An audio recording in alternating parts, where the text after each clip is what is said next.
அவுது பில்லாஹி மினஷ் ஷைத்தானிர் ரஜீம். பிஸ்மில்லாஹிர் ரஹ்மானிர் ரஹீம். அளவற்ற அருளாளனும் நிகரற்ற அன்புடையனுமாகிய இறைவன் அல்லாஹுவின் திருப்பெயரால் ஆரம்பிக்கின்றேன்.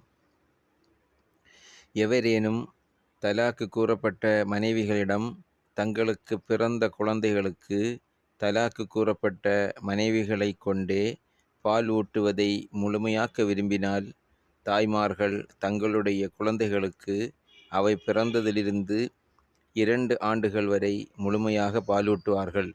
தவிர அத்தாய்மார்கள் பாலூட்டும் வரையில் அவர்களுக்கு ஆடையும் உணவும் முறைப்படி கொடுத்து வருவது குழந்தையின் தந்தை மீது கடமையாகும். யாதொரு ஆத்மாவும் அதன் சக்திக்கு மேல் செய்யும்படியாக நிர்பந்திக்கப்பட மாட்டாது. ஆகவே குழந்தைக்காக தனக்கு வேண்டிய உணவின்றியே பாலூட்டும்படி அதன் தாயையோ அல்லது சக்திக்கு அதிகமாக கொடுக்கும்படி தந்தையையோ துன்புறுத்தப்பட மாட்டாது. தவிர இவ்வாறே குழந்தையின் தந்தை இறந்துவிட்டால் அதனை பராமரிப்பது வாரிசுகள் மீது கடமையாகும்.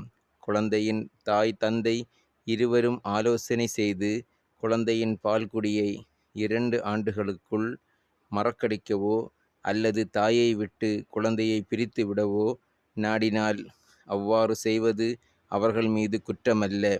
அன்றி நீங்கள் உங்களுடைய குழந்தைகளுக்கு செவிலித்தாயை கொண்டு பாலூட்டக் கருதி அதுவரையில் பாலூட்டி வந்த பெற்ற தாய்க்கு நீங்கள் கொடுக்க வேண்டியதை முறைப்படி கொடுத்துவிட்டால் அவ்வாறு செவிலித்தாயை கொண்டு பாலூட்டுவது உங்கள் மீது குற்றமாகாது.